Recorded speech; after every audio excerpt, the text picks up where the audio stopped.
Welcome to another episode of Real BMX Racing, the podcast. Today's show is sponsored by ProStart, Answer BMX, BMX Connect, and Send It Racing. Today's guest is USA BMX Women's 2130 expert Mya Ramos. Mya, welcome to the show. Okay, so let's start off this with where are you from? So I'm from Albuquerque, New Mexico. Okay. Is that where you are now? Yeah. So born and raised and you're still there? Yeah, I moved to Indiana for 4 years for college, but now I'm back. So did you go to, where did you go? Marion. I was going to say that, but I didn't want to mess it up. All right, cool. Figured it. So when did you start racing? So I started, I think it was 2010. Mm-hmm. And my brother actually started in 2000, I think it was 2008. Okay. I would always go to the track, and I was so uninterested in trying it. I literally watched for 2 years straight. And then one day I was like, you know what? I want to try it. So then I tried it and been sticking to it ever since. So you would go to the track, but not race or ride or anything, just kind of play around with your friends maybe, or? Yeah, for 2 years straight, I was like, hell no, I do not want to do any of this. Really? Yeah, and now thinking back, like, I would have been so much better if I started. Yeah. How was it for you when you first started racing though? Did you come out swinging? You just getting W's like pretty easily? I don't think I really started like progressing till like, I don't know, a little bit ago. I kind of never really took it that serious. It was more of just like for fun, you know? Okay. So what about your parents? Were your parents heavily involved with you guys? I mean, you said your brother raced, so. Yeah, so my grandpa heard about it from somebody at his work.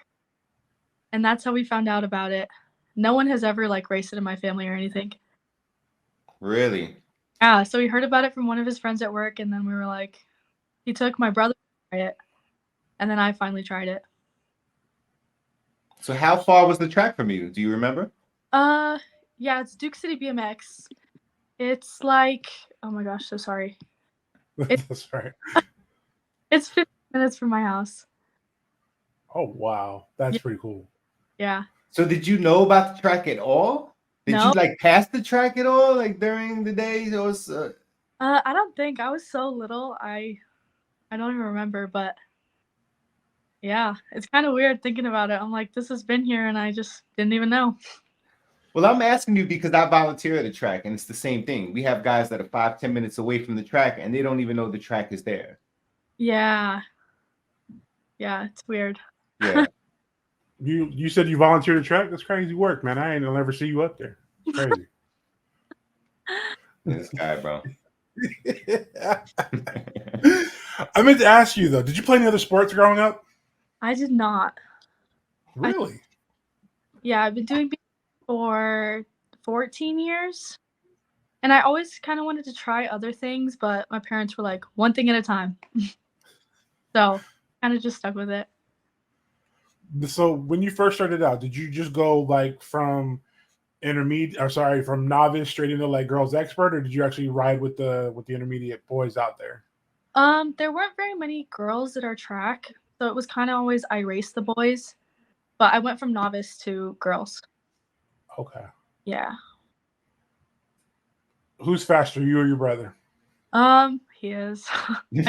Really? Yeah. Does he still race? He does, but he doesn't really take it seriously. Okay. But he's still better than me, which is kind of annoying.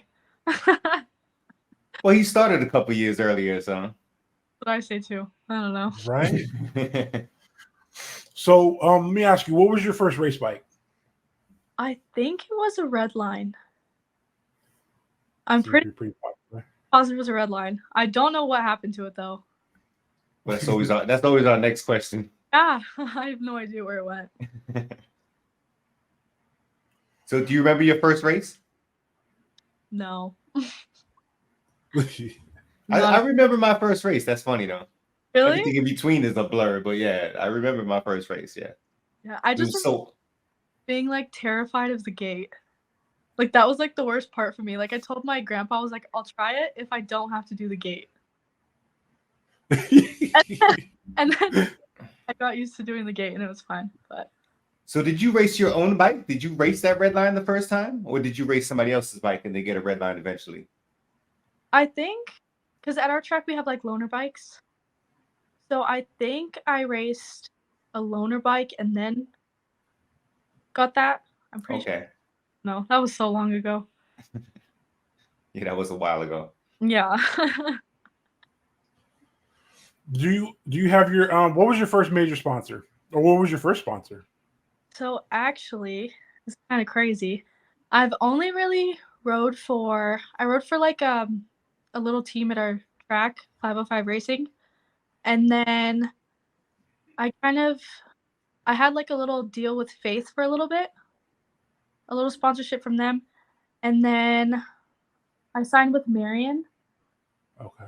So that's kind of like a whole sponsorship thing in itself. Really? Right. Yeah, they do a lot of stuff. And then now I have like a little sponsorship with Fly, and that's about it. So I've never actually been on a factory team, which is kind of crazy. Yeah. I mean, you're doing really well. I was looking at your stats and everything from when you were going into Grands and everything, and I see right now that are you going to Grands this year? Let me ask you this, and I'm going to ask this: Does this make you nervous knowing that you're in the top 5 for the NAG 5 challenge? Not really. I was a little nervous at first because I've never actually raced an Ag 5, but I'm kind of thinking of it like it's just like a pro-am with everybody in it. I don't know. It's kind of just for fun for me, you know? Like I don't want to take it too seriously. Right. Yeah. Do you know what a NAG 5 challenge is? You know what that is all about?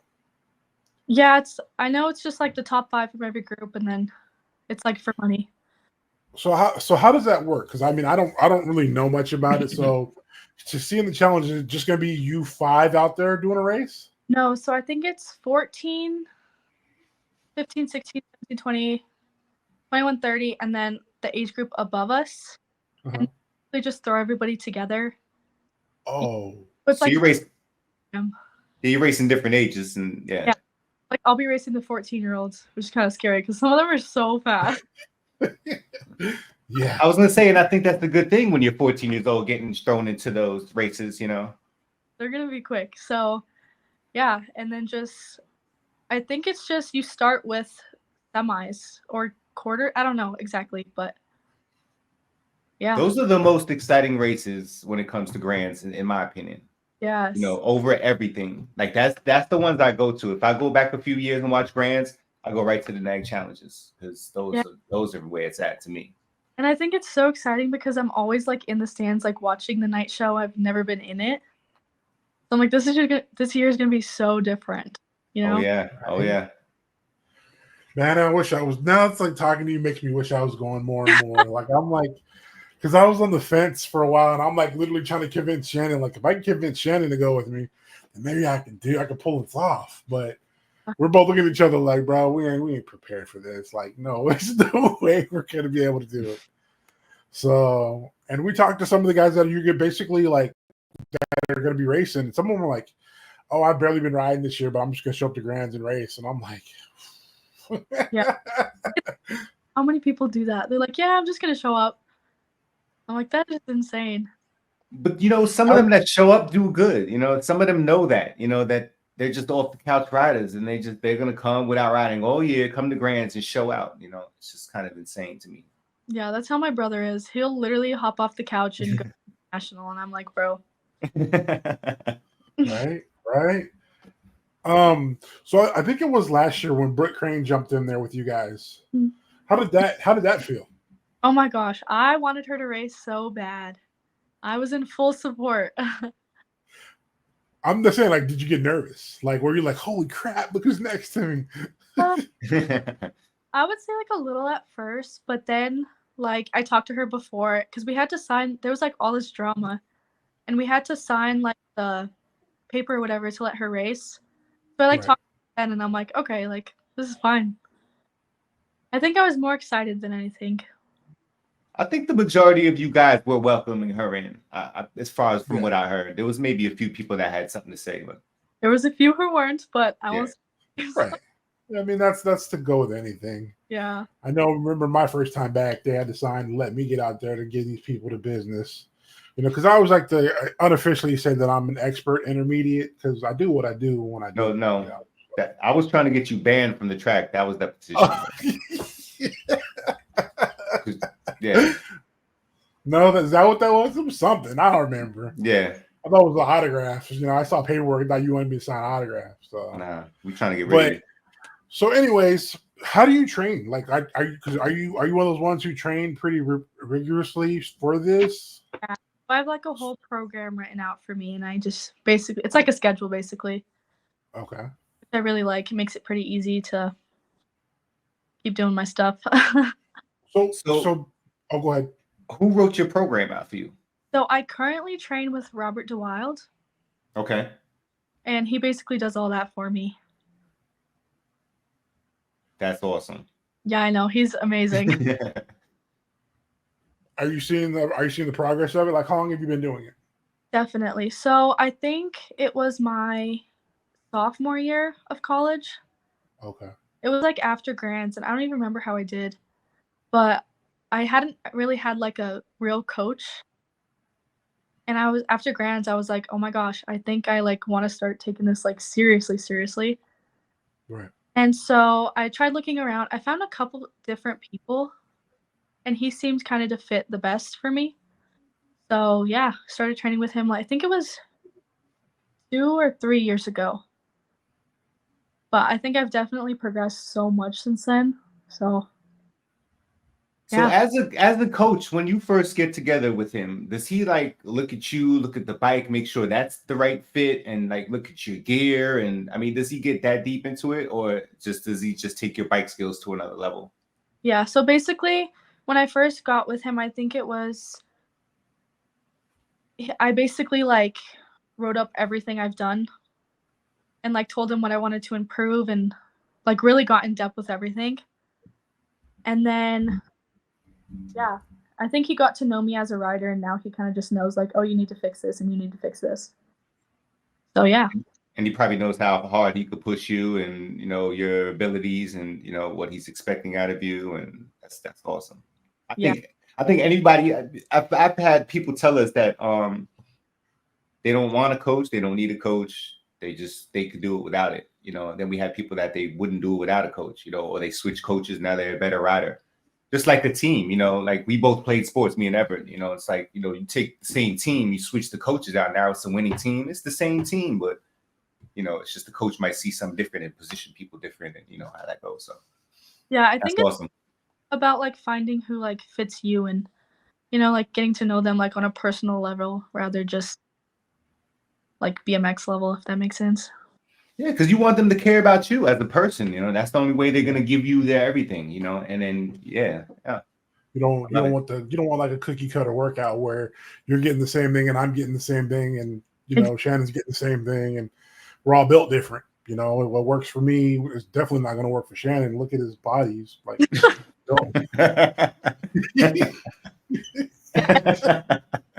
Oh my God. So I'm one of those people like wants like basically you need to do this, this, and this. Right. You know what I mean? Like I'm very like I'm a planner, so like I plan everything.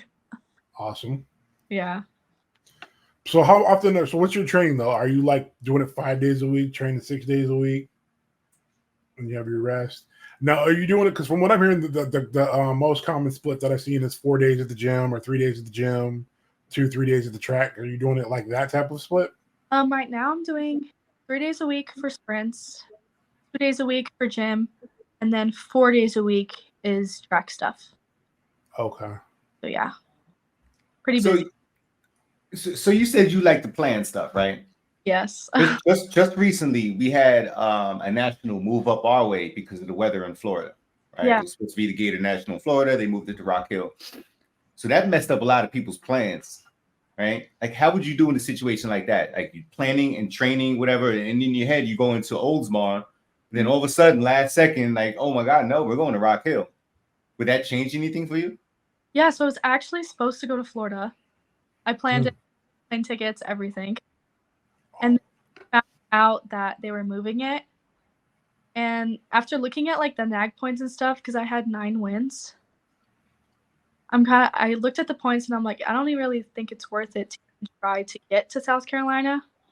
So like at that point, I kind of just said I wasn't gonna go.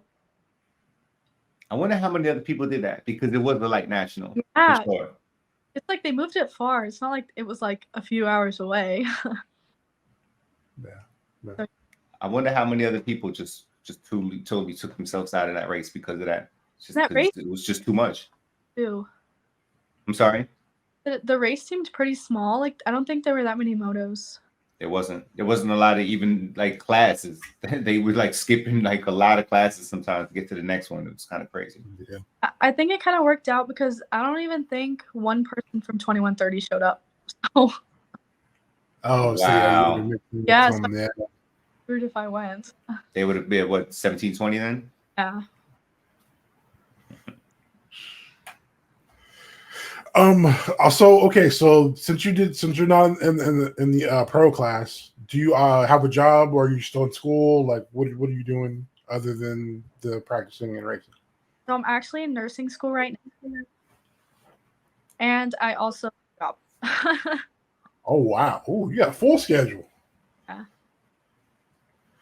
So is your nursing school through Marion College, or are you? So I graduated from Marion in May with my bachelor's in sports performance and a minor in biology. Okay. And then I found like an accelerated nursing program. I feel like I found out like my junior year at Marion that I wanted to like be a nurse. Okay. So instead of like switching everything there, I continued my degree, and I found an accelerated nursing program, which is 16 months for my second bachelor's, which is really short. And I'm doing that here at home. Oh wow! So online? No, it's in person. Okay, that's cool. That sounds like a lot. I mean, when you say accelerated, it just sounds like they're just jamming up like 4 years worth of work into 1.5 years, or yeah, exactly. Yeah. And then on top of that, you work and then train, and you sleep. A whole lot on your plate. Yeah. I try to sleep a lot. I was tired. I don't know. Very cool. Mm-hmm. So what's your favorite movie? Oh gosh. When I have time to watch a movie, I really enjoy scary movies. Really? Yes, I love scary movies. I don't know if I have a favorite though. So are you like up to date on all the scary ones that have come out recently?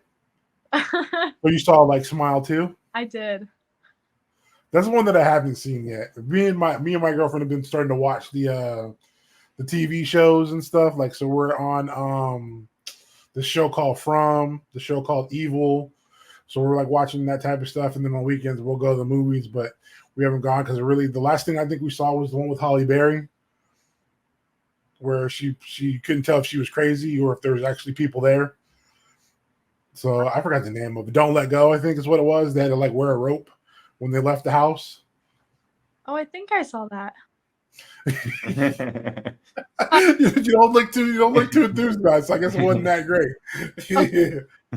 So your bike gets dirty, your bike falls, whatever, and everything that goes with it. Who's doing the maintenance on it? My stepdad. He's like my own personal mechanic. Nice. Yeah. Okay. Do you do anything? Huh?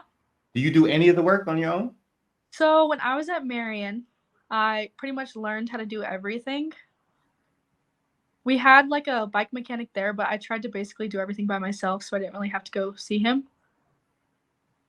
So yeah, and then when I moved back here, I was like, okay, this is your job now. He's full-time now. So was that part of the program, learning how to break your bike down and to build it back up and to maintain the bike? Was that a requirement? Not really, but okay.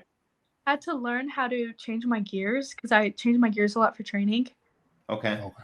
And I told Robert, he's like, you need to do this, this, and this and change your gear. And I'm like, but I don't know how to change my gear. And he's like, well, you better learn. And then he sent me like YouTube videos on how to change Yeah, that's one way to learn. There we go. Yeah. See, now I wouldn't mind the chaining gear. What scares me the most is if I were to drop it too much. Am I supposed to take a chain link out? Like, am I supposed to? I don't want to play with that. And if it's like moving like way too much, now I'll put the gear back. I'll figure it out. Like, no, I'm good. Keep it moving. Yeah, I feel like that was the hardest part. Like I would change my gear and then I'd ride it and I'd be like, it's a little. I don't know if I tried, but I never messed it up. So There you go. There you go. So do you know where your complete setup is right now, as far as what you got, as far as your parts, sizes, and everything? So what are you riding? so right now I just got a radio. Okay. Yeah, I like it a lot. So Well, how tall are you? I'm 5'5". Okay. I think it's a Pro XL. Yeah. Okay. Mm-hmm. So what size cranks do you run? 175. Nice. Really? Mm-hmm. I'm always asking crank length because I'm still all over the place with crank length. I know. It just really depends on the person. I don't know. Because I hear a lot of people who are like a little bit taller running like 170s. Exactly. So I know a guy that was 6'1" or something like that, riding 170s. So he told me, like, get on 170s. I'm only 5'8". Yeah. So he said, get on 170s, it's going to change your life. And I'm like, all right, so I put them on, I'm riding, I'm thinking like, okay, my life ain't changed, but they felt better, Yeah. I don't know. I feel like it's also hard for me to like feel a difference on the bike. Like with different, like I can't even tell half the time. I think with that amount of difference, like I think you would, because you've been riding a long time, I think you would be able to tell if you went maybe not shorter, but I know when I went longer one time, it definitely felt the difference. Yeah. I was riding a friend's bike and I came off my bike off 170s and he had 180s on a cruiser. And I was pedaling and I came up over a jump and both of my feet came off the pedals. It was the weirdest thing and I almost crashed. I'm like, bro, take your bike back, man. I'm done. It's 180s, man, but it's, yeah. Do you have long legs? I think. I don't know. I was gonna say she has to have long legs when you're doing the 175s. Like, Yeah. that's not really, the size I've been hearing a lot of the female riders using. I think they've been doing 172. Is that a thing? Some of them even 165s, 170s, in that range, because some of them are like some of the girls you race against are like 5'1", 5'2", Yeah. I was talking to my stepdad about it. I'm trying to get a new set of cranks at Grants. So I'm like, maybe I'll try. I don't know. We'll see. There you go. And of course you're clipped in, correct? All right. So and I was also told if you're clipped in, you can go a little shorter on crank length also. Yeah. I know that. What type of bars are you running? I think I have Supercross bars. I don't know what size though. Okay. Are the carbon ones? No. No. Do you trust carbon bars? I've never rode them. Mm-hmm. I have carbon forks, so I don't know. Yeah. The only reason I couldn't trust carbon bars is because I picked them up one day and they felt like there was nothing. And I'm like, I'm not putting these things on my bike. Even though there's like guys that are probably twice my size run them. Mm-hmm. I just felt like, no, I couldn't do it. Yeah. It's kind of scary. Like some parts feel like so light and you're like, how does this support me at all? So I don't know. All right. So it's Friday night. Me and Shannon roll in the car with you. I'm like, take us to a burger spot. We jump in your car. Two things. Where are you taking us? And what music are you playing? Oh, music. I listen to like rap. Now, when you say rap, we talking about our era rap or what you think is rap? I listen to some your era rap, but it is from my time. And then if you're with me and you say you want to get a burger, I'd probably tell you we're going to Chipotle. Oh, see, there it is too. I can always go with Chipotle. Yeah. Oh yeah, it's a good spot. I love that place. I love Chipotle. See that in like so. I don't know if they have it in New Mexico, but in Cali we had a place called El Pollo Loco, which was a good spot to get some chicken. And out here in North Carolina, they're not really big on it, but it was a franchise out in Cali. So, because Shannon, he's from New York, so he's always got, he's got some good food spots out there as well. So, hey Shannon, That's the one thing I miss. Yeah, because it's a variety. Like I don't know how it is in New Mexico, but like out here, there's not really the variety of people, so you don't really get the variety of food. Yeah, Yeah. it's kind of like mostly Mexican food, but there are some good places you can get like barbecue and like stuff like that. Okay. Yeah. Nice. Okay. So when it's all said and done, and you look back, because I think you're probably just, and I don't know if you say you're in the middle of your career right now, you still got a lot of years ahead of you in this, or okay, cool. So when it's all said and done, what do you want to be remembered for in this sport? Obviously like being a role model. I think that's everyone's answer. But I also kind of think it's really cool to show people like you can do like multiple things while still pursuing BMX. Right.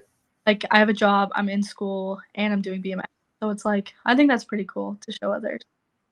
That's one of the main reasons me and Shannon were out here. We're talking to people because when we first started out, we were like, we're gonna get all the pros, we're gonna do all this and that. But we realized too that there's other riders out there that are able to do what you do and also do it at a pro level and still manage to be able to hold it down in the real world with a job and other things and the stuff that goes a part of paying bills and stuff that's a part of life. Which is really cool because you can show something that you can still ride and race and still be competitive and still enjoy life on the back end and still have to do what you have to do. So, like a superwoman out there is what you guys are doing. So that's pretty cool. Really? I think I've always wanted to like get as far as I can in BMX, but I've also had other goals at the same time, like with school. Like right. School's always been number one for me. Mm-hmm. So now as I'm getting closer to graduating, I'm kind of leaning towards BMX more. Mm-hmm. So yeah, I don't know. See where it goes. Are there any riders? So like Everett, he looks at me ride and he wants to be like me. Like I know that. All right. So are there any riders that you look up and you're like, oh my God, I want to ride like her? I would say any woman in the elite class. I think it's so awesome. Do you have a favorite? If I had to pick, growing up, it was always Elise. It's probably still Elise, but I also really like Sai. I think she's awesome. So who do you think is the next one up besides those two? Like who's the next number one that we need to be looking out for? Oh, I don't know. There's so many good ones in elite. I don't know if I could pick one. I've just seen a few of them, and we actually interviewed a few of them. They were kind of in the middle of the pack. Now they're working themselves up to the top of the pack. Like they've gotten so fast through training and it's just awesome to see, Yeah. Because they were just like, oh yeah, well, we just got into pros. Yeah, we'll see what happens, try our best. And next thing you know, they're right there with those people that they're saying that they're kind of like worried about, in the gate. And it's just awesome to see, because they're putting in the work and it's showing the results. What goes through your head when you're like getting ready to get up in the gate? What goes through your head? You have a routine? I struggled with this for a while, just like my mental part of it. I think I kind of found what works for me, and I just need to. It's like really just focusing on myself. If I start worrying about other people, I do so bad. So I think just getting like myself ready, I guess. Say. So if you're on the gate and the moto before you, there was a bad crash, right? You're up on the gate, you're ready to go, and they're like, hold on a second, and then there's like 5 minutes later, they're telling you, all right, let's go. Like, how do you overcome that? I feel like I get less nervous when that happens. I don't know why. Maybe it's because I'm like standing up there longer, so I have more time to think about it. I don't know. I feel like when I get behind the gate and then they run it really quick and I have to get in, I kind of get a little nervous, but Yeah, because at Nationals, they do run them quick sometimes, man. So fast, like half the time I'm like, oh my gosh, what just happened? Yeah. I remember the last national I did, they were going so fast. I remember like I was literally panicking, just trying to get my gloves on. I was like, oh God, is my helmet locked in? I was like, where's my gloves? I'm holding on to them. Like they were just going so fast that I was just like, Yeah. What's your favorite track? Besides Duke City BMX, of course, I would say probably Rock Hill. I feel like everyone says that, but it's just I don't know. It's a good track. I love it. A lot of people do say that, yeah. I also really like Rockford. Have you raced outside of the country? Yeah. Where have you raced? So I did Belgium for Worlds. Then I did Azerbaijan for Worlds. Then Scotland. Really? And also I've done a few races in Canada. Have you been to their grands before? I did. Really? Yeah, I think I was 15, 16 when I went. So compared to our grands, how is it? Be nice. I know. There definitely wasn't as many riders. So I don't think I was very relaxed there. It was kind of just like for fun, you know? Right. But yeah, I don't know. I really wish they would televise it because I feel like, it's kind of you weird. know, yeah, I feel like they should. And even though it's like you said, it's not that much of a bigger event, and even if it is a smaller national, it still gives other people to kind of see and be like, think they can look at that and be like, crap, look at that. I know next year we can go there and, you know, put some numbers to it. Yeah. You know, but a lot of people don't want to make that trip if they don't know what they're walking into. But I know if I saw it, because I truly believe like I'm really that bad at racing. I truly believe people see my name pop up on that list and they're like, oh, I'm going to go race Everett. I'm good. You know, it is what it is. You know, I'm like, these people don't pop up. And all of a sudden I look at the moto and I'm like, where are these other 4 people come from? Sure enough, guess what? I'm in the back of those 4 people and I'm like, that's all right. I'm here having fun. So, yeah, I think if they televise it, they definitely get more attention. I feel like it's just a very private event.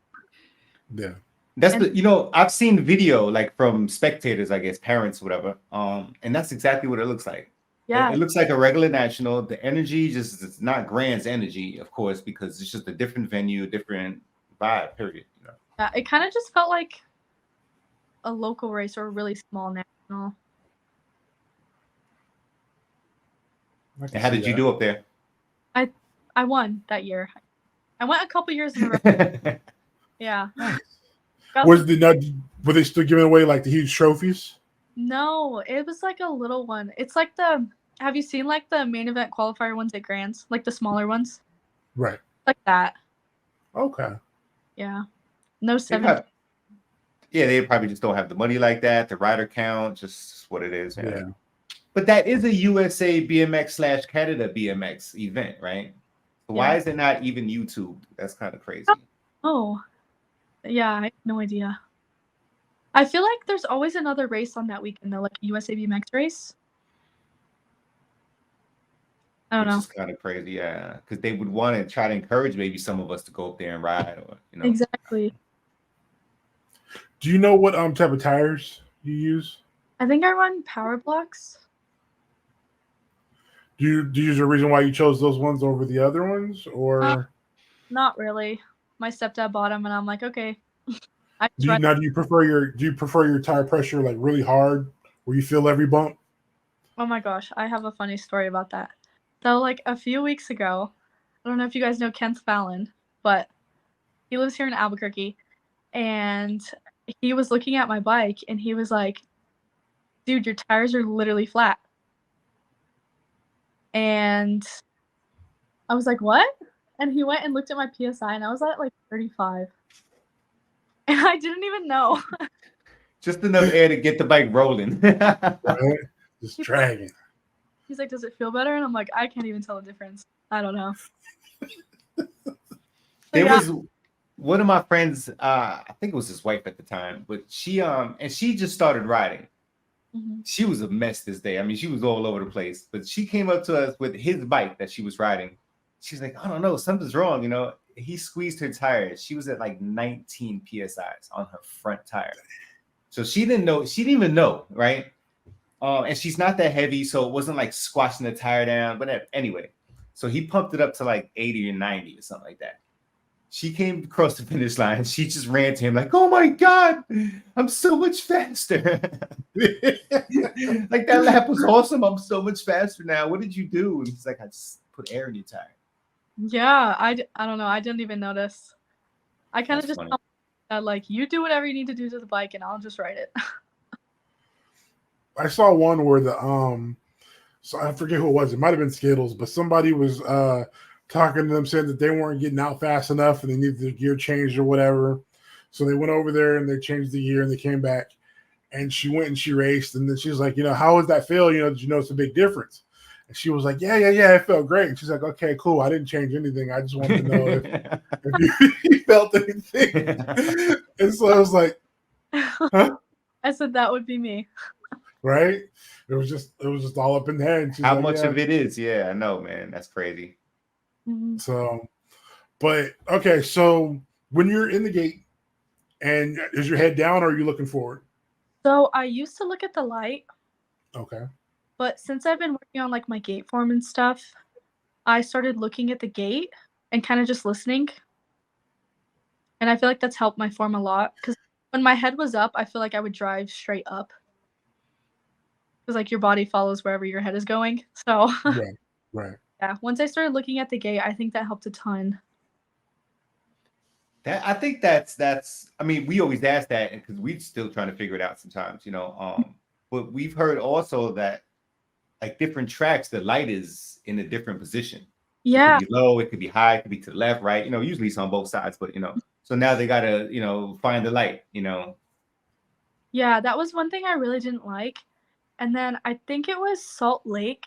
They have their light so high that like I literally felt like I was like breaking my neck trying to look at it. Right. And since then I'm like, I just need to look at the gate so my form will always be consistent. So yeah, I think that just works best for me. And the paddle gates that they use at Grands, do you like those gates? I actually do. At first I hated it, but I feel like I'm more like by myself in those gates. I love those gates. Yeah, I really like it. I feel like they're super fast. You could get out of there. I absolutely love them. Yeah. I'm just excited because I ended up getting a new sponsorship with Pro Start, so I can't wait to try my gate out. I got one in the back. Boom. Yeah. Right there. Wanting to get one of those. I'm about to try it out for this next season, and I'm like, yo, I'm about to get it because I'm not really good on gates or anything, but like I was telling Shannon, like now that I actually have this, Shannon, I think I might try to like clip. I think I might try to clip in. Look at his face. I'll pray for you, man. It's so That's all I funny. could do. I want to go into like what's your worst injury, but I don't think I want to do that with Grands coming up so close. I don't want to put that in your head. I mean, we can. That's fine. You good with that? Yeah. So what's been your worst injury? Oh gosh. Okay, so I broke my tailbone. Dang.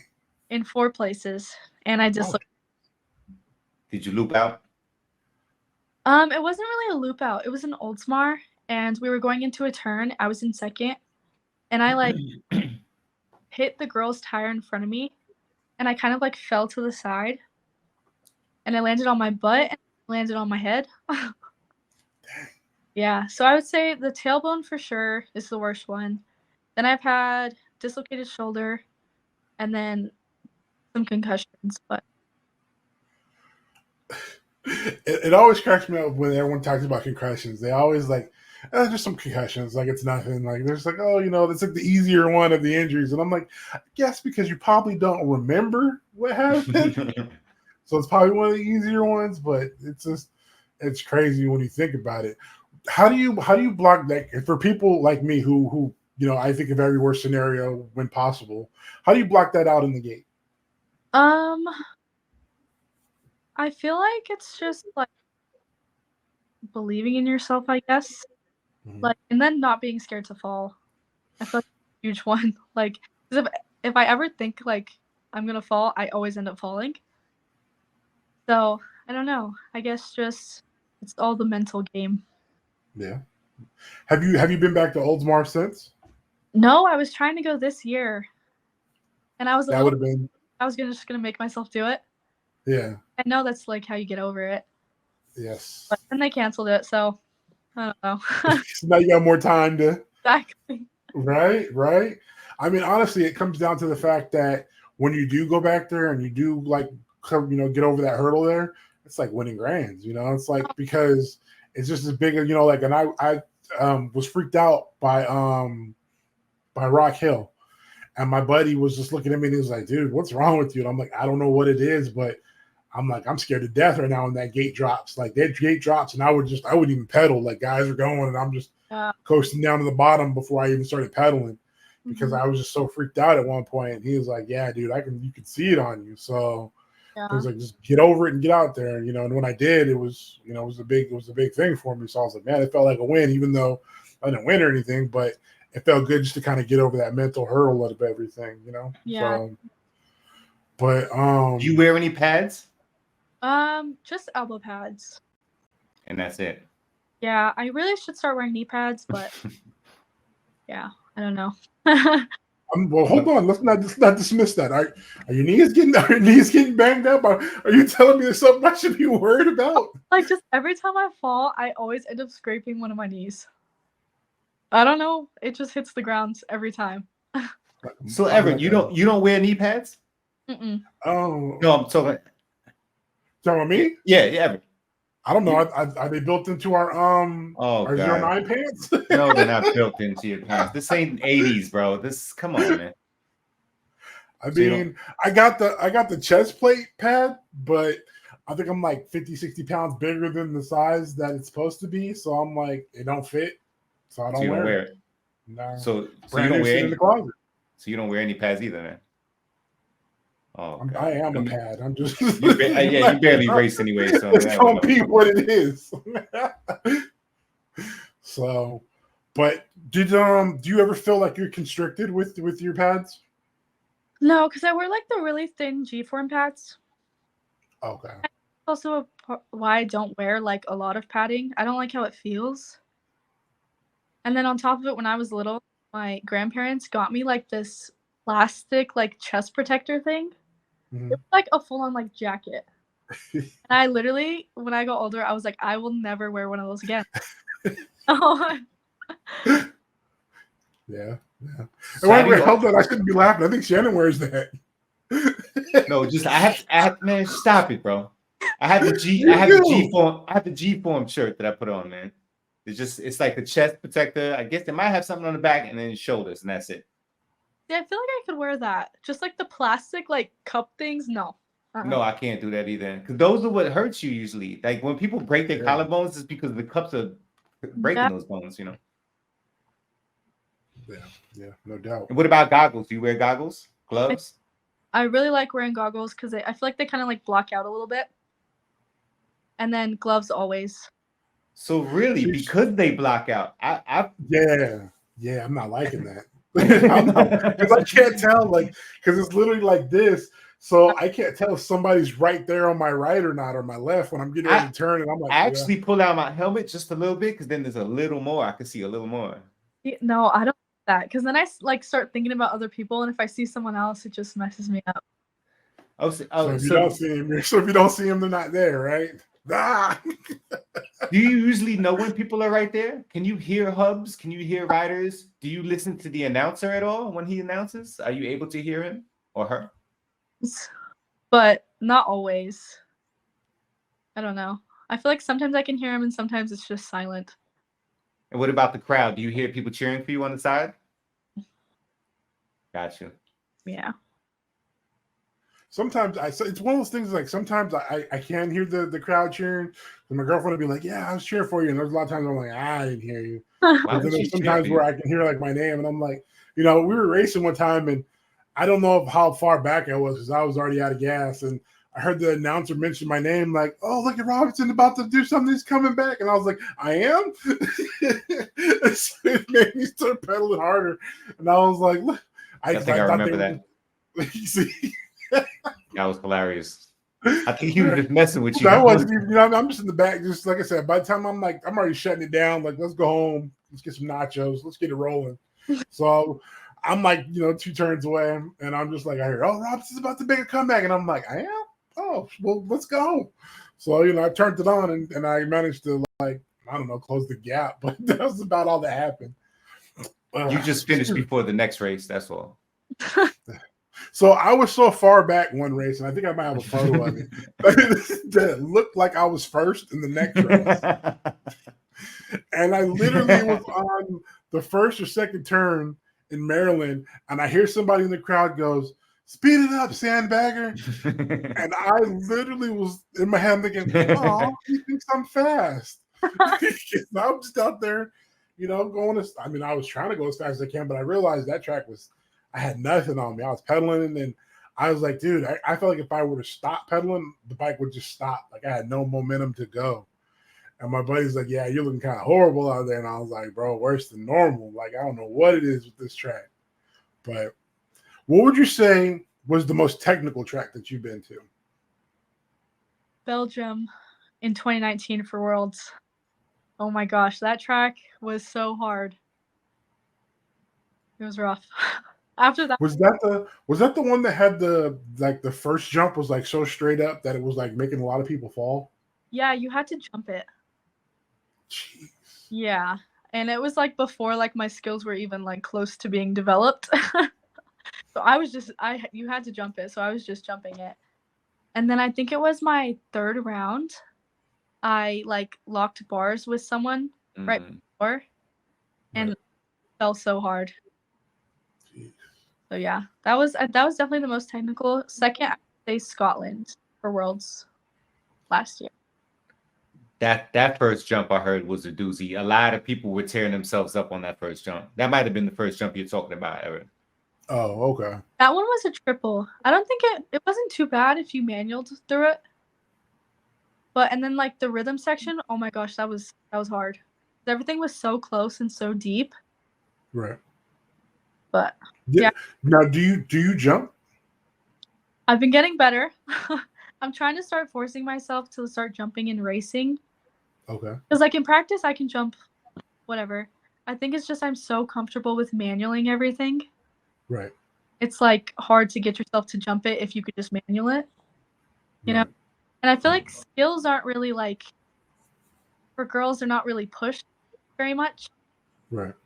So I don't know. It was definitely harder because I learned later. But yeah. So you're the perfect. You know what, Shannon? She's the perfect person to ask. So me and Shannon have a competition going on, and our goal is to buy Blue Ridge first. January next year. We made a bet to see. I'm going to try to jump a tabletop. Yeah. He's going to manual something, and we're both trying to figure out who's going to do it first.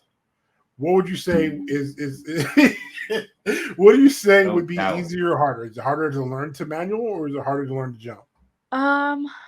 I feel like it just depends on the person, because like manualing for me was pretty easy to learn, but jumping, it's like the pulling up part of it that I kind of struggle with, learning when to pull up and all that stuff.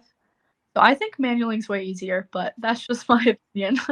Can you bunny hop? Yeah. All right. And so with manualing, when you said you were able to manual, did you mean just on the track initially, or like on the street, like on a flat? I would say the track, because my flat manuals are not the best, but I can pretty much manual like whatever on the track. So I'm just wondering, do you need to be able to manual on flat land before you even try it on the track? I mean, because I know when you're hitting jumps, it makes it so much easier. It just throws the front wheel up, and then you're like already in the manual if you're going like a certain amount of speed and just lean back a little bit, But yeah, if I would have learned how to flat manual first, it would have been so much easier to learn how to manual because it's like the same form. But I don't know. I feel like just learning on the track is hard because you don't know like the body positioning or anything. Got you. And if you messed up, you loop out, or Yeah, and looping out is the thing in the entire world. So that's my worst fear, man. I swear. What is when you're in your downtime and you're not thinking about school, racing, or anything like that? What do you like to do for yourself? That's a good question. I don't have a lot of time like that. I'd probably say just like relax, watch TV. Okay. Yeah. If it's one thing me and Shannon can tell you is you got to make time for yourself. I know, yeah. That's what I've really been trying to focus on like these last 6 months and getting ready for grands and everything. Like There really you go. focusing on myself and like finding the joys and like the everything. Even just going to the gym or doing sprints. Okay. Well, I've heard professionals talk about this, how you have to love the process. You have to learn to love the process. If you don't, then it's just a job. It's just like you're gonna hate it. Every time you think about it, it's just like, oh God, I gotta go to the gym, or oh God, I gotta track, or you know. So if you could learn to love the process, it makes things that much easier. Yeah, and I think I went through like this weird phase after Worlds this year.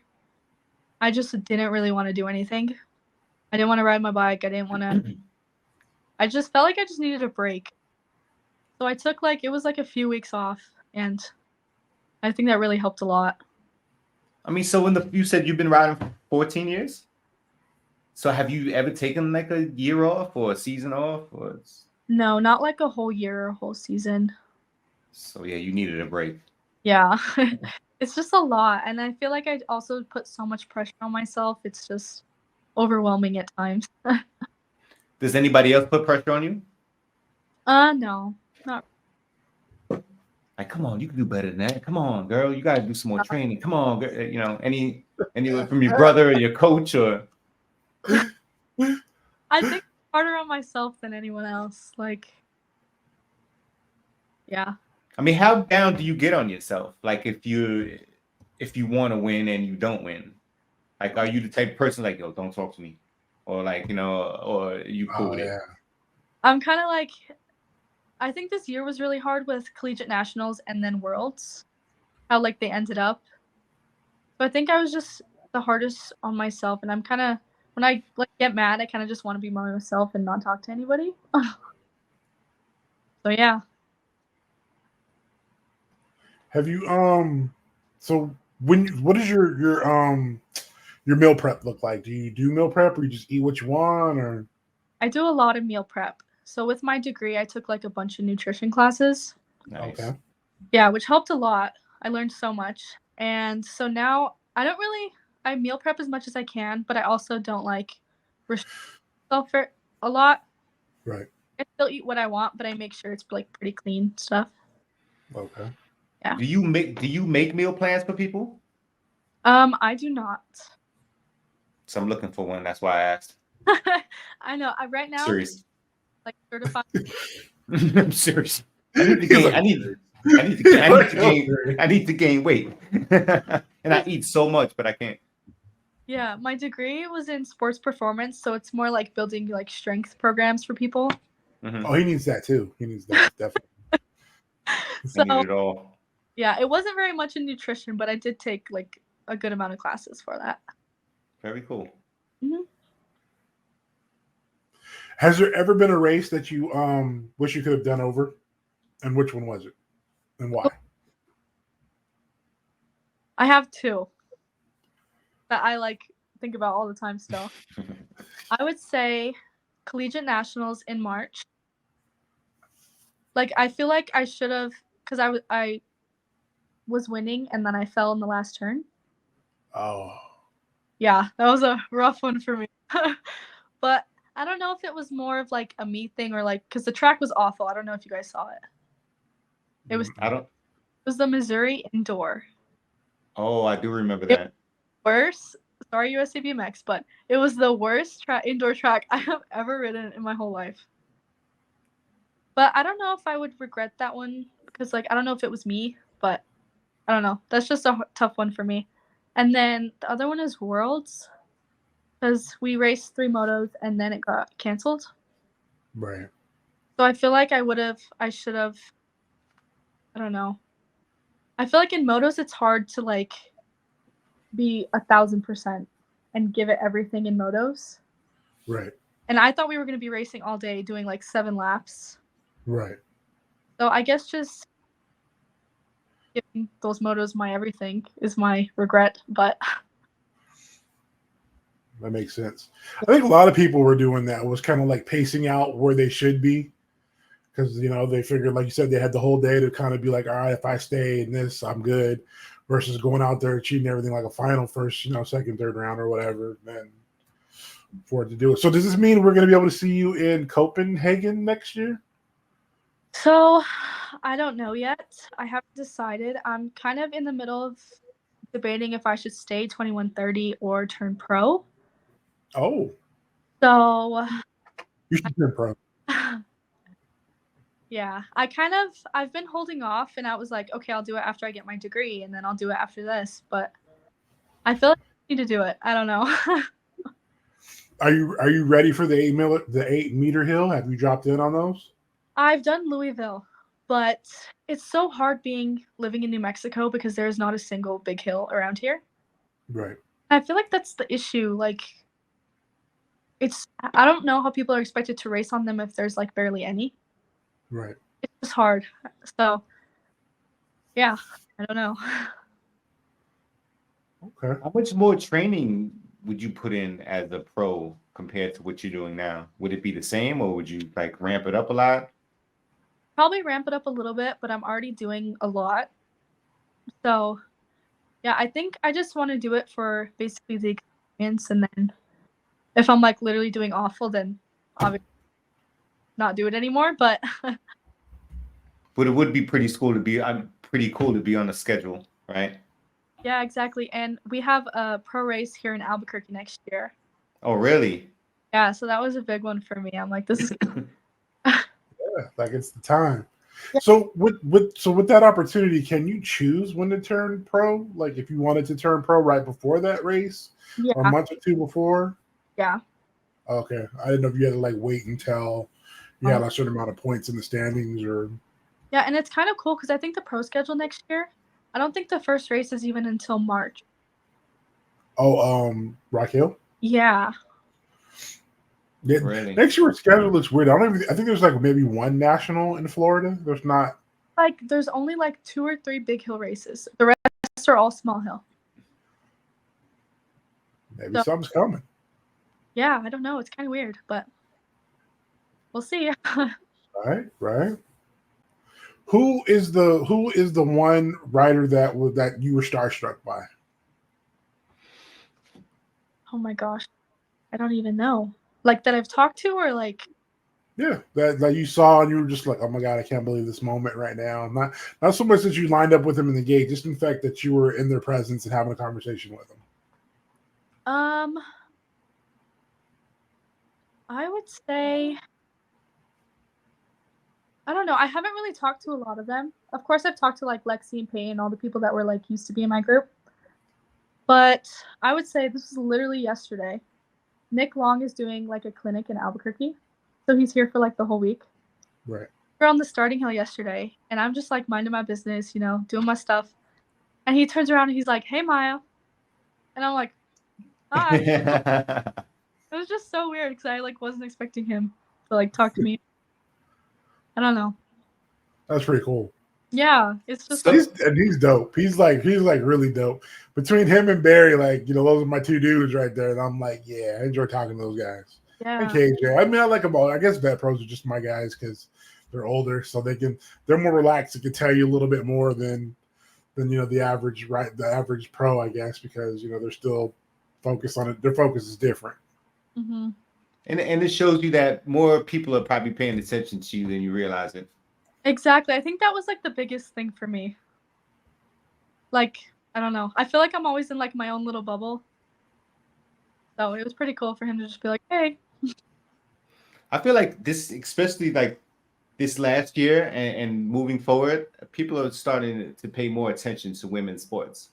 Yeah. Like men, Yeah. for the right reasons. But yeah, that's cool. Honestly, too, and one of the things that I learned when I came back into racing from another, factory dad, I guess you'd probably call him, he would say that he would always have his kids go out there and watch, his sons and everything, to go out there and watch the women 17 to 20 and the women pros, because he's like, even though you're not jumping yet and you're not, you're starting to learn the manual, whatever, if you watch the mechanics of how the women do it, how fast you guys are going out there, he's like, that's where you can learn to start riding like that before you can aggressively start attacking it from a different, because of your size or your jumping abilities or whatever. Yeah. Even watching 1720 now, like the women's 1720, it is so entertaining. That was like my favorite group to race. Yeah. Watching them, the 1720 boys and girls is pretty intense. Uh, Do you I guess it's harder for you because you're like smack dead in the middle of all that. Do you go up there and watch the pros yourself when you get a chance if your moto's not called up? yeah, if I'm not busy, I always do. I really like watching the girls. Do you take notes as far as like mental notes to be like, all right, that's how she approached it. All right, I could probably do it like that. She had a good run on it and take some stuff from people. If I'm ever like at a hard track, it was Worlds last year in Scotland. I watched some videos on like some other people riding it. But I feel like if I'm struggling with something, I'll always go watch them. But other than that, I watch them for fun, but yeah. So you don't really have like one rider that you look at, like, oh my God, like they just do everything right. I mean, and I'm asking that because my one person that I look at is Drew Polk, right? And he just turned pro. He's moving up in the ranks. I mean, he's just such a great rider. And like, I just feel like he figured it out. Like he knows he's not the fastest coming out the gate, but he's gonna end up in the front somehow, some way, somehow. No doubt about it. I've seen him come into turns in 8th and come out in 3rd. Like it just blows my mind the way he rides. He's just nice and calm. He's just like, all right, guys, go ahead. Like I'll catch up to you later, you know. And he just lets everybody go sometimes, especially if he's in like a weird gate, 7 to 8, you know. He and everybody, you know, you got Wood and you got Larson, and you got all these fast guys on the inside of you. You know you're not gonna get him. So he just takes his time and he's just like, all right. And then, like I said, he'll go from like 8th to 4th or 3rd and hold it, you know, throughout the rest of the track. He went to Marion. I think it was like a year he went there. I literally asked him, I'm like, Drew, teach me how to like you are good. I told him he could have a passing clinic, bro. And people from everywhere are gonna just want to sign up for this passing clinic from Drew Polk because he just knows how to do it. And now that Skittles is with him a lot, I see her doing it more. It's kind of funny. Gonna catch on at some point. Oh yeah. Right. But other than that, I would say the person I really like watching is Elise because she's just great at everything. Yeah, she is. Mm-hmm. Right. What the book on is what it's looking like right now. Yeah, and it's like she just keeps getting older, but it doesn't matter. Right. See, Shannon, so there's hope for you. I'm sorry, what was that? There's no hope for me, man. I'm like, there's hope for him. Hope for me. So we're both like, I mean, we both got injured. Did we both get injured the same year? The year I broke my ribs, was that the same year you? Was that 2022? Could have been. So we both came off of an injury with, you know, a little bit apart. But the way that we recovered, he pretty much had to take like a year off because he broke his ankle. Your ankle, right? So he broke his ankle. He had to take pretty much like we don't heal like you guys. Yeah, you guys wrap it up and race next weekend, man. So yeah, right. Well, we have Jeremy Thompson out here, and I don't know what he broke, but I think he broke ankle a few months before Shannon did. And this dude is still limping. Like he still has he's debating whether or not he can come back, you know, because he's like, if I can't come back to the speed I was and compete, he don't want it. So he's out there, but you can definitely see like he's definitely got a limp now. But yeah, I mean, because I did mine in 2022 grands, and so it still is not right. So that we're going on 2 years now, matter of fact, which is crazy. I feel like that's one thing I realized. Like I really need to, if I'm gonna keep racing, I need to let all these injuries heal completely. It's like when I broke my tailbone, I literally raced the next week. Oh, see, that's what I'm talking about. They break stuff and race the next week, bro. That's crazy. I didn't know it was broken, so. But still, I mean, I'm sure it was painful. Yeah, but I don't know. That was felt like it wasn't an option. It definitely was, but. Yeah, certain races you just don't want to miss, I guess, right? Yeah. Yeah. So I'm going to go ahead and let you know now, you know, if they haven't told you, in the next 15 to 20 years, that's going to come back and hurt again for no reason. You're going to wake up out of bed and be just as broken as if it was that day. No. And be like, what the hell just happened to me? Yeah. That's a great feeling. Because, you know, and the great thing about that, though, when we look back at it, none of us ever, not one of us has always looked back and goes, I wish I didn't do that. I wish I didn't play the sport. I wish I didn't, you know, like we all look back and we're like, yeah, we probably do it again. Because you're 100% right. Because even after grands, like I said, I broke my ankle out for 2 years. That was the most I mean, that was the most fun I've ever had at a race. I mean, I don't regret a thing about it, you know. So Yeah. I don't know. I feel like I'll never learn, but you know. it's all of us. And it's funny because the way that I saw it was the camera kind of cut out on his race. Mm-hmm. So he supposedly broke his ankle after he slid back into fourth place when he realized he wasn't going to get first anymore. Shut the. Yeah, I'm gonna go ahead and say that that's what was happening out there. I mean, you know, it just conveniently happened off camera, and it was an amazing story, though. Hey, I believe you, though, buddy. I believe you. So, but yeah. So, have you ever? I guess since I mean, how old are you? I'm 22. Oh my gosh, you're still young. Yeah. I was thinking you were on the back. For some reason, I was thinking you were on the back end of the 20s because I was about to say. So, has there been times you were out there and you were having a good time and partying with your friends, drinking, and you're just like, oh man, I got a race in the morning or I got a race the next day, but you're not there yet. It's gonna happen though, but you're not there yet. I know, that's why I was thinking about turning pro because I'll literally be in 2130 for like 6 more. Right. Yeah. So I don't know. I feel like just the competition in there isn't what I want it to be. Like I feel like people don't take it as seriously. Right. So, especially the older ones in that group, and I know a few, and they're really good riders, especially when they were younger. They were really good riders. But I mean, we got like almost a 10-year age gap between 21 and 30. Man, that's a huge difference. So they're coming in at 28, 29, and they're racing girls that are 21, 22, and they're like, I can't do this. Yeah, exactly. I think they got the mindset that what we got to go to work Monday. So that too. You know what I mean? Like that's how we are. When we roll up in that gate. Somebody's always hungry, talking about I'm gonna do this and I'm gonna cut you off. I'm like, slow down, Turbo. We gotta go to work. So if you want it that bad, you can have it, dude. It's not that serious. And also some women within that age group they might be married with kids, man. Exactly. They might have to take care of the little one later on. They can't be breaking and they might be out there racing too. Their kid might still be out there racing at this point. Well, that's a possibility also.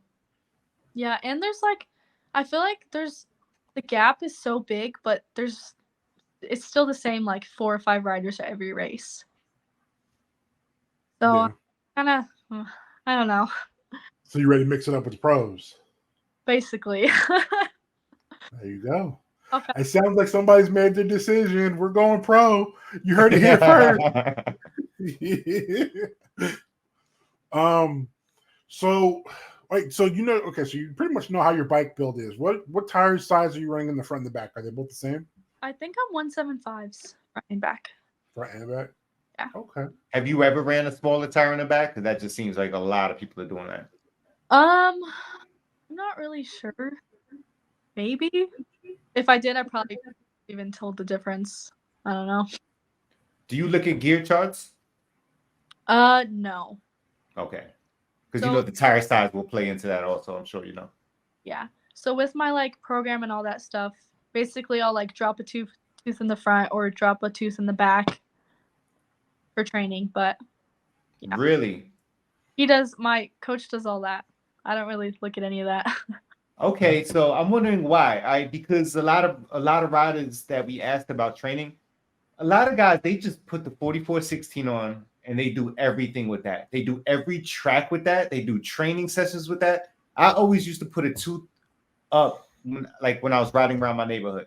So that I would have a 45 on, and then when I would go race, I'd put the 44 on, or sometimes even a 43, depending on what kind of track it was.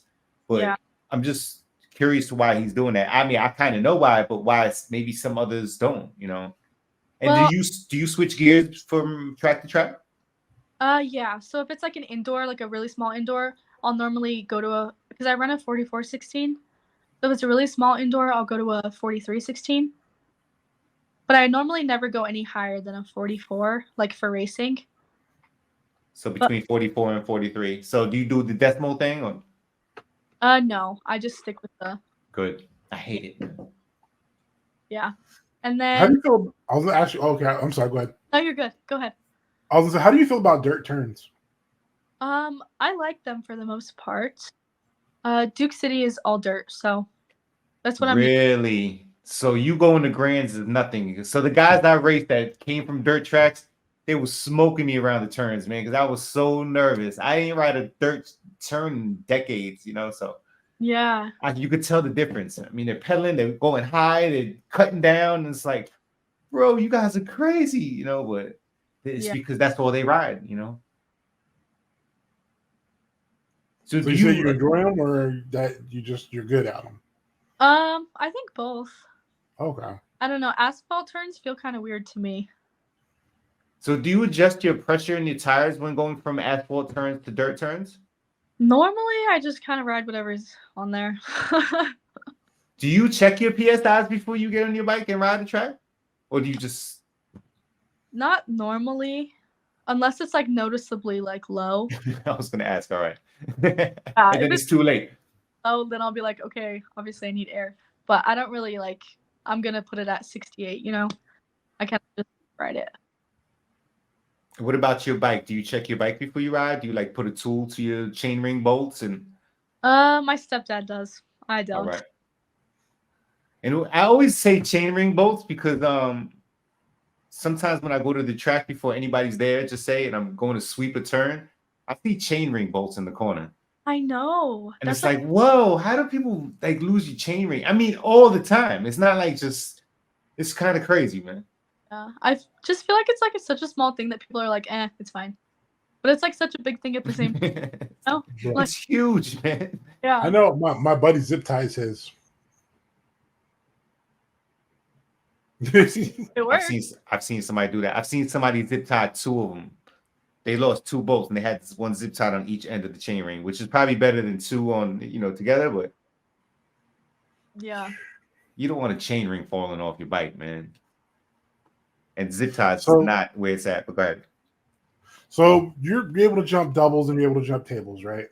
How do you practice it? Do you basically, like, when you see a double that looks like it might be a little bit big, how do you mentally prepare for it, or how do you physically prepare for it going into it? I feel like the more I think about it, the more I don't want to do it. I kind of just have to make myself do it. See, that's what I'm talking about. I think I'm gonna have to do that for the tabletop. I'm just gonna have to go ahead and pull up. Yeah. Literally, it'll make your life so much easier. Right. But see, the problem with me is because I'm slow, and we've already acknowledged that part. I've realized, like, there's moments where I feel like I'm flying, and I'm like, this is my moment. I just need to pull up and let it ride. And then I go back and I watch the video of me, and I think, oh, I would have died because I was not going fast enough to clear anything. So I guess I got to figure out a way to get around that. Because when I used to race and jump, it was, to me, there was two different mechanics. What? So I used to be able to jump, but I'd never been able to figure out how to race and jump. So when I jumped for height. So I was mostly just trying to jump up, and then I would clear it. We need proof, bro. Just jump as it going into it. So it's like a whole different mechanics to it, I guess, for me. Yeah, that's also what I'm trying to work on now, like getting more comfortable doing it in racing. Because I think that's a big thing, like, urge that much to jump. So it's like, that's the biggest struggle. Yeah. So when Nick was there, you said Nick is still there, or? Yeah. He's there this week. So has he been helping you with anything? Is there anything that you approach him that's saying, listen, can you help me with this? Or did he give you any great advice or help you with anything? Not yet. Okay. Yesterday, and he was there, but yeah. So what brought you to Marion College? Was it just the racing? Like, how did you find them, or did they find you? So I saw them at a race. I think it was Houston, like the year I was about to graduate. Okay. And I never even thought about like pursuing BMX more. I kind of was set on like going to college, getting my degree and all that stuff. And then I'm like, okay, but maybe I could do both.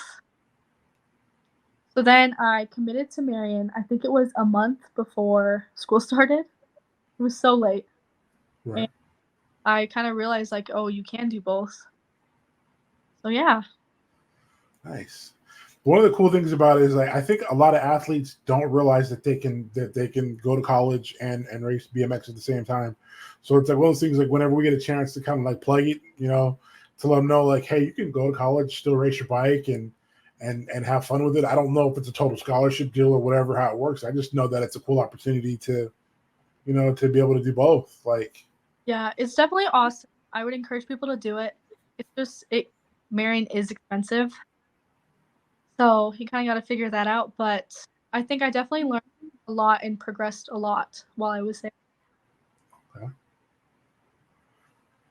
so as far as when you're winning and everything, are you mostly stamps now or trophies and stamps? Mostly stamps. I'm trying to buy bike parts of stamps. I was about to ask you, are you gonna get your cranks and grands? You're gonna go stamps. So if you win the big trophy, top whatever it is, and you get the huge one, are you not gonna take the trophy? You'll take the stamps. I think you know the answer. I'm gonna take the trophy. Of course. You know what? I didn't even know that was an option for some reason. I didn't know stamps at grands was an option. Really? Hey, really? So what would first place be for stamps? Like, how much stamps would they give you? Oh, probably a lot. I was gonna lie because it's a big trophy, right? I would say a lot. Ain't nobody taking them stamps. Yeah. Or maybe you could just take the trophy and sell it. That's always been my Somebody goal. will buy it. Trophy at Grands. I'm at that age too, where I'd probably buy one. Bro, I wanted that trophy so bad. Like, I didn't even know I wanted that trophy until I saw the trophy. And then I drove by that whole area with trophies. I'm like, you know what, bro, I want that. You know what? I'm trying to get that today, man. Like, I want it.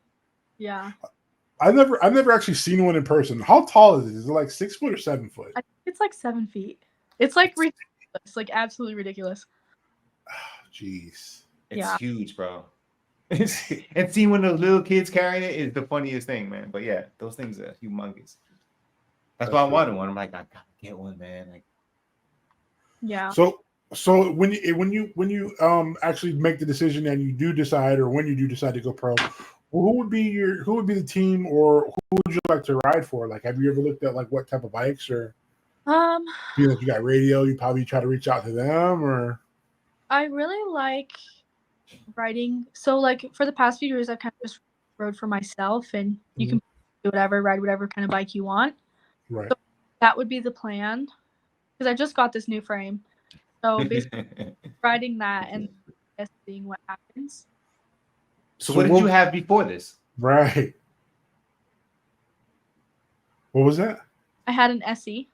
SE, all right. So where's that at? I'm trying to sell it right now. Got to pay for them cranks. Exactly, yeah.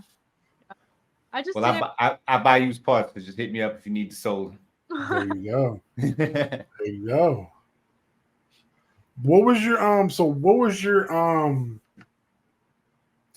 when I was gonna say, I don't want to say your gotcha moment, but what was your moment where you felt like, you know what, this is probably my best race? I would say collegiate nationals this year. I don't know. That was like a big race for me. I feel like I really learned a lot from that. And that one was where was that again? Missouri. Okay. Yeah. I feel like I remember that one. Why do I feel like I remember that one? So, okay. And you won that one, right? No. So I hole shotted the first day. Ended up getting second. And then I hole shotted the second day. Because it's like I don't know if you guys know how like the whole collegiate thing works. But it's basically 2 days, and then they take the points from both days. Mm-hmm. That's how like they rank the schools. Okay. Like a school title, and then there's also an individual title. So I was second the first day. The second day, I basically won the whole lap and then fell in the last turn. That's right. Yeah, and I think I ended up like 5th overall, but I think it was just such a big thing for me because I was struggling so much mentally, and then I whole shotted both days, and I'm like, wow, I can do this. Like you know. So even without winning, you just knew like that confidence just got built. That was right? there. You know, the potential is there. Hell yeah. Because it definitely happens. That kind of made me like, okay, I want to do this. Like, it was a big confidence booster for me. All right. That's pretty much all the questions I got. Shannon, you got anything else you wanna add?